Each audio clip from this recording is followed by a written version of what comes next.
Amiculé, dans cette vidéo, je vais aborder un sujet qui m'inquiète beaucoup. Un sujet que je vais détailler dans cette vidéo et je vais te donner mon avis sur ce que j'en pense. Je pense que ce qui arrive à d'autres joueurs n'est pas acceptable. Et le Barça a encore été pénalisé pendant cette trêve internationale. Ne pars pas, reste jusqu'à la fin de la vidéo, laisse-moi un like et ton commentaire avec ton avis. C'est très important pour ce sujet très sérieux dont nous allons parler dans cette vidéo. On commence. Eh bien, famille du Barça. Aujourd'hui, mardi 14 octobre, il est 1h15 de l'après-midi au moment où j'enregistre cette vidéo et il y a environ une demi-heure, j'ai dû faire un reel. Un TikTok, une vidéo pour informer de la dernière nouvelle concernant Robert Lewandowski, qui a été le dernier grand lésé de cette fichue trêve internationale. Une semaine, presque deux, sans football, avec l'équipe nationale au milieu, des matchs pour la qualification à la Coupe du Monde. Et le Barça a de nouveau été très pénalisé, pas seulement à cause de l'équipe nationale espagnole. Rappelons que Dani Olmo s'est blessé, Ferran aussi s'est blessé, même si finalement cela semble n'être qu'une frayeur, mais il a également quitté le rassemblement. Et c'est la goutte d'eau qui a fait déborder le vase. Ça a été la toute dernière nouvelle après le retour de Robert Lewandowski avec la Pologne, suite à la trêve internationale. Ce matin, il n'est pas sorti s'échauffer. Et ils lui ont fait des examens et ont déterminé qu'il souffre d'une déchirure musculaire à la cuisse gauche, c'est-à-dire dans sa jambe gauche. Robert Lewandowski va manquer au moins 3 semaines de compétition. Dani Olmo, qui est un pilier fondamental.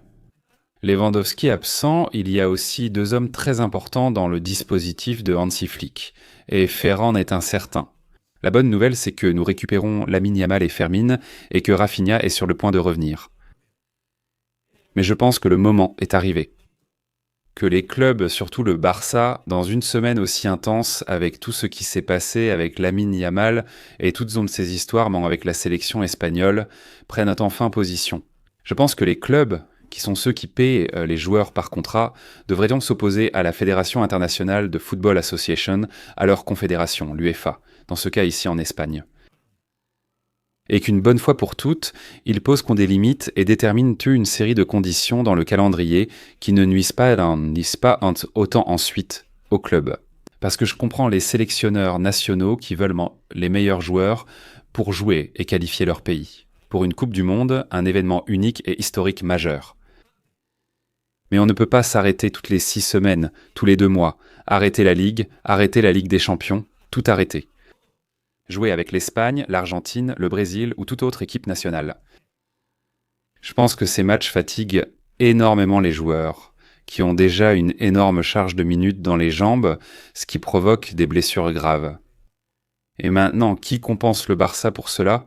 Je parle du Barça, mais cela pourrait concerner une autre équipe lésée. C'est un sujet qui n'est pas nouveau, c'est quelque chose qui dure depuis longtemps. Mais la famille ? Le tableau est désolant. Nous avons Ter Stegen et le bon Johan Garcia blessés, n'est-ce pas ? Poste de gardien avec Chesney et un remplaçant. Ensuite, nous avons au milieu de terrain Gabi, qui ne revient pas avant février, blessé aussi, qui d'ailleurs a aussi été convoqué avec l'Espagne. Finalement, le joueur a dû revenir car son état était plus grave que prévu et il a dû être opéré de nouveau. Gabi est out, une absence importante. Nous avons aussi eu Fermin blessé jusqu'à récemment, mais grâce à Dieu, il revient. Lamine et Yamal sont également de retour. Heureusement, je touche du bois. Mais il a aussi dû partir avec l'équipe d'Espagne. Ils lui ont donné trop de temps de jeu. Sachant qu'il était déjà fatigué et qu'il s'est blessé au pubis. C'est une blessure très douloureuse qui peut entraîner des blessures bien plus graves. Je veux te dire qu'avec le temps, une pubalgie peut devenir très grave. Ou alors tout guérit, grâce à Dieu, mais... Il faut prendre soin de nos joueurs, c'est le message de cette vidéo. On ne peut pas accepter que des joueurs aussi jeunes et d'autres qui ne le sont pas autant comme Robert Lewandowski aient une charge de match aussi importante.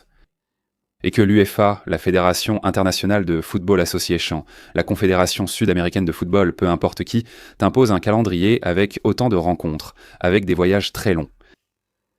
Parce que imaginez par exemple Rafinha qui cette semaine a été libéré parce qu'il était blessé, évidemment, sinon il serait parti avec la sélection brésilienne. Ou un Argentin, non, qui joue au Barça ou au Real Madrid et qui doit partir, ou Araujo, non, qui a aussi été libéré, Dieu merci. Avec l'Uruguay, prendre un vol, traverser la moitié du monde, jouer 2 matchs au Pérou, où que ce soit. Et ensuite devoir revenir. C'est-à-dire, le stress, la charge à laquelle sont soumis les joueurs est déjà tellement extrême à ce stade de la saison. Et nous sommes en octobre. Ce qui finit par des blessures, ça finit par des blessures qui ensuite ont des répercussions sur les clubs. Bien sûr, aussi dans leur sélection, mais ce qui est là au quotidien, c'est leur club. Et je parle du Barça. Daniel Mocó Ferran, il disait aussi que ce n'est pas si grave, qu'il pourrait être prêt, sinon pour Gérone, pour l'Olympiakos et le Real Madrid. Et maintenant, ce qui m'a vraiment achevé ce matin, c'est pour ça que je fais cette vidéo. C'est maintenant une blessure d'au moins 3 semaines. Touche du bois, 3 semaines. Robert Lewandowski est forfait. C'est-à-dire, c'est dur, c'est injuste que de telles choses arrivent. Et que les joueurs soient exposés à ces charges si immenses de matchs, qui, comme je l'ai dit, ne leur apportent que des problèmes. Nous sommes en train de détruire le football, ou plutôt pas nous, les supporters, ni les créateurs de contenu, ni la presse. Les organismes qui dirigent ce business, appelé football, sont littéralement en train de le détruire. Et je pense qu'il est nécessaire qu'ils prennent des décisions drastiques, qu'ils sacrifient certaines choses, on ne peut pas tout avoir, il faut sacrifier quelque chose, parce que le pire est à venir. Cet été, nous avons eu la Coupe du Monde des clubs, c'est-à-dire il n'y a pas eu de repos, il y a eu la Copa América, non pas d'Euro, tout en même temps, c'est-à-dire les Jeux Olympiques. C'est-à-dire, quelle folie nous faisons avec ce produit appelé football, c'est déjà un produit commercial. C'est-à-dire, nous sommes en train de détruire le football, un sport comme celui-ci, dont tant de gens vivent, que tant de gens apprécient. Les joueurs sont les principaux protagonistes. Vous êtes en train de le détruire, littéralement, vous êtes en train de le détruire. Avec cette vidéo, je veux revendiquer la défense des footballeurs qui subissent ces charges énormes de matchs dans le calendrier, ce qui leur provoque des blessures graves. Les jeunes joueurs en souffrent beaucoup plus, les vétérans aussi, mais un jeune joueur, comme Gabi par exemple, non, qui s'est blessé avec l'équipe nationale espagnole à l'époque.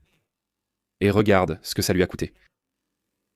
Alors, un peu, s'il vous plaît, de bon sens, du bon sens et du respect, et s'il vous plaît, mon cas, que quelqu'un revoie les calendriers, parce que c'est une véritable honte.